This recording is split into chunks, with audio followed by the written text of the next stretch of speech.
गण्डकी प्रदेश अन्तर्गत गोर्खा जिल्लाको मध्यभागमा अवस्थित सिराञ्चोक गाउँपालिकाको श्रीनाथकोट ऐतिहासिक, धार्मिक तथा प्राकृतिक सम्पदाले समृद्ध भएको क्षेत्र हो।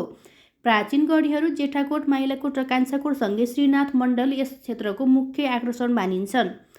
इतिहास अनुसार द्रव्य शाहको पालादेखि सिराञ्चोक सामरिक किल्लाका रूपमा प्रयोग हुँदै आएको थियो।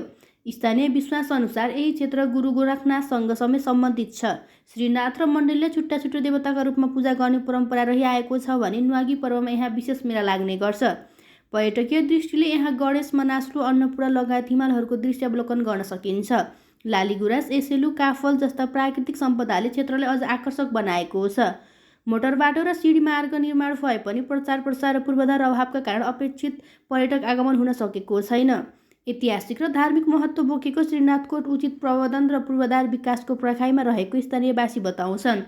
पर्यटन विकाससँगै कृषि र स्थानीय रोजगारीमा समेत सकारात्मक प्रभाव पार्ने अपेक्षा गरिएको छ।